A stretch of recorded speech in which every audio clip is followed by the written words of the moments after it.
Bonjour à tous, bienvenue sur notre premier live TV Mosaïque. On se lance aujourd'hui dans une nouvelle aventure, la télé en direct sur les réseaux sociaux pour pouvoir faire avec vous un petit point de la journée. À mes côtés, Pauline, enseignante à la FMMS Humanicité, et Cathy Ducrot, directrice de l'E2C Grand Hainaut, qui est venue aujourd'hui accompagnée de son bus. Et qui va pouvoir nous en toucher deux mots. Merci d'être là, mesdames. L'idée de ce petit temps, on ne va pas vous prendre trop de temps, hein, mais c'est quand même sympathique de pouvoir faire cette petite rétrospective, c'est d'avoir vos avis, savoir comment vous avez vécu cette journée. Alors, Cathy était là aujourd'hui à la fois en tant que participante, mais également en tant qu'intervenante.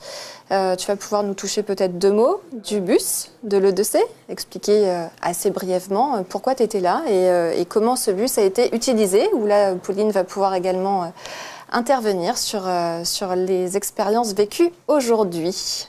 Cathy, est-ce que tu peux nous en dire quelques mots de ce bus ? Petit mot du BIP, du bus itinérant pédagogique, donc BIP pour son petit nom. Outil au service d'un territoire, co-construction actuellement pour sa mise en route expérimentale avec les acteurs du territoire dans la mesure du possible, sans oublier bien sûr nos équipes, nos jeunes stagiaires. L'objectif, c'est effectivement de faire bouger, d'aller vers, d'amener vers et de pouvoir enclencher une dynamique multipartenariale encore plus forte au service bien sûr de l'insertion de nos jeunes, mais aussi au service des différentes populations et habitants du territoire de la Thiérache notamment, mais pas que, Sambre-Avesnois, Thiérache, et ceci tous ensemble. Gros challenge, gros défi. Merci Cathy. Alors, une première journée consacrée à la question des espaces, la thématique de ce Mosaïque 8e édition étant la transformation de son territoire. Alors, la transformation, ça veut dire beaucoup de choses. Territoire, ça veut dire beaucoup de choses aussi. Ce premier jour est consacré aux espaces physiques et aux espaces itinérants. Comment est-ce que les espaces se mettent au service d'un territoire ? Qu'est-ce qu'on a besoin de transformer ? Qu'est-ce qu'on peut faire évoluer ?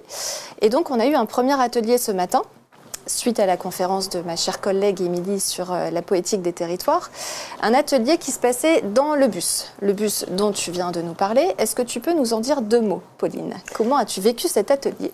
Alors, la première intervention ce matin, ce qui était très intéressant, c'était de repenser la mobilité, les déplacements notamment, et du coup de l'intérêt de dériver, donc sortir de son chemin habituel pour pouvoir penser et repenser ses actions. Donc ça, c'était extrêmement intéressant. Ce qu'on a pu en partie expérimenter dans le bus, puisqu'on a bougé. Donc on s'est déplacé et du coup, on a forcément déplacé notre façon de penser également. Chose qu'on a fait en groupe avec des participants qu'on ne connaissait pas forcément et avec des pratiques différentes. Plein de paradigmes qui se sont complétés. C'était extrêmement chouette. Super.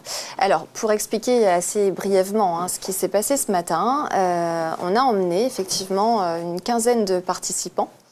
Et puis, on les a emmenés dans une grande surface, un magasin qu'ils connaissent a priori déjà toutes et tous. Mais on leur a demandé d'aller voir l'espace, les différents espaces de cette surface, de cette grande surface, et d'observer les interactions qui pouvaient avoir lieu entre les différents acteurs. L'idée de cet atelier, c'était de pouvoir sortir un petit peu de ses habitudes, de ce qu'on connaît, malgré tout dans un endroit qu'on connaît toutes et tous. Et puis, dans un deuxième temps, c'est de le transposer à une autre question, voir comment on peut s'inspirer d'une organisation à partir des observations qu'on peut faire sur un espace déterminé. Donc ça, c'était la première action de la matinée. Là où c'était aussi intéressant, et je reviens du coup sur le projet du bus, c'est que le bus de l'école de la deuxième chance, il a pour vocation bien évidemment de faire du transport, de permettre à des populations qui ne peuvent pas aller d'un point A à un point B de pouvoir le faire par le biais du bus. Mais on s'est rendu compte au fur et à mesure des séances que ce n'était pas que ça finalement. C'est à la fois un espace dédié à de la formation, puisqu'il a été aménagé avec vraiment des espaces dédiés d'un côté plutôt collectif. Voilà, collectif, un espace numérique avec des possibilités d'accès Wi-Fi et autres. Et puis un lieu qui permet de faire des échanges mais plus de proximité, où là on peut imaginer des entretiens plus en individuel. Donc on s'aperçoit qu'il y a cette fonction de transport, qu'il y a cette fonction formation, pourquoi pas, mais que le fait de rencontrer des gens, un peu comme vous l'avez vécu ce matin, permettait de générer des opportunités, de développer son réseau, de travailler autrement la pédagogie, pourquoi pas, et puis de développer véritablement des réseaux. Donc c'est aussi ce qu'on a cherché à faire ce matin.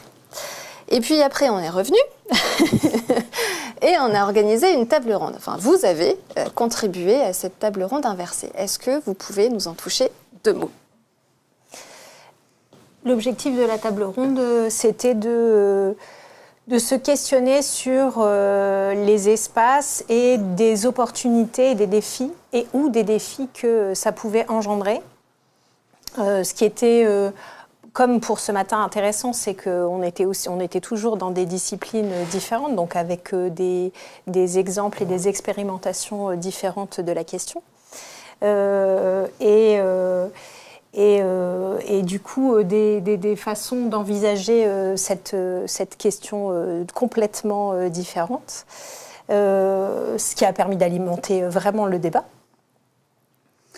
En sachant qu'effectivement, on se retrouve sur des points communs, j'oserais dire, dans les différents défis qui ont été relevés sur les 4 tables rondes qu'on a pu avoir. Et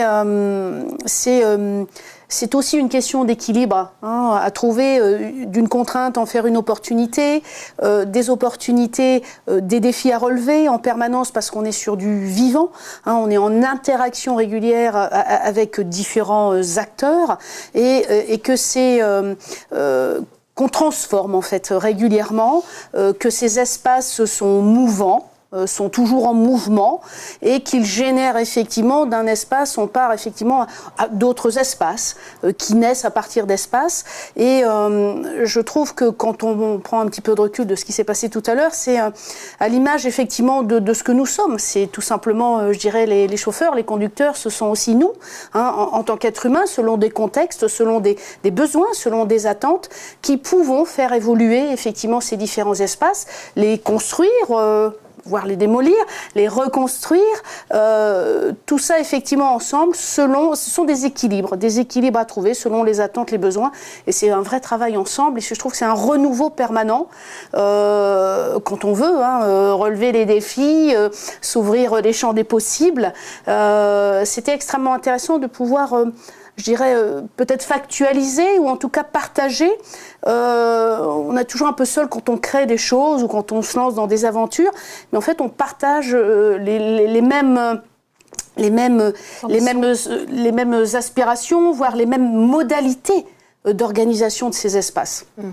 Oui, c'est ce qu'on a entendu tout au long de la journée, c'est que les espaces seuls n'existent pas en fait. Ce qui crée un espace sont les interactions qui vont naître dans ces espaces et qui vont grandir dans ces espaces. Est-ce qu'il y a des choses qui vous ont surprise, puisque vous avez été vous aussi dans des interactions aujourd'hui auxquelles peut-être vous ne vous attendiez pas, ou dans des formalités auxquelles vous ne vous attendiez pas. Est-ce qu'il y a des choses qui vous ont paru surprenantes? Est-ce qu'il y a des choses qui vous interrogent? Est-ce qu'il y a eu des moments de gêne par rapport à tout ça? Comment vous avez vécu les interactions de la journée? Moi, je crois tellement en l'être humain que je me dis que c'est toujours riche, que les rencontres, que ce soit ce matin dans un espace conférence, que ce soit dans le bus, que ce soit dans des ateliers, On aime aller à la rencontre de l'autre, indépendamment de notre disposition, je dirais, physique et mentale. C'est toujours riche d'enseignements, c'est riche de prise de recul, c'est riche de réflexion à venir, c'est riche de rassurance aussi, et de s'assurer sur nos prochains pas, qu'ils soient personnels comme professionnels. C'est un temps de ressourcement, d'inspiration, et ça se fait facilement. On a eu différents espaces, eh bien on prend individuellement et collectivement, on partage. Enfin pour moi, hein, c'était, je dirais, du bien-être, un certain plaisir effectivement et qui permet de grandir. Très bien. Un petit mot à ajouter? Je suis assez d'accord. Chaque rencontre était surprenante et enrichissante à la fois tout au long de cette journée. Bon, eh ben, un bilan plutôt positif de cette première journée. Merci mesdames. On se retrouve demain, puisque demain ce sera une journée consacrée aux espaces numériques, les espaces virtuels. Rendez-vous à 16h demain avec ma collègue Anne-Marie. Et puis d'ici là, on vous souhaite une très bonne fin de journée. Merci.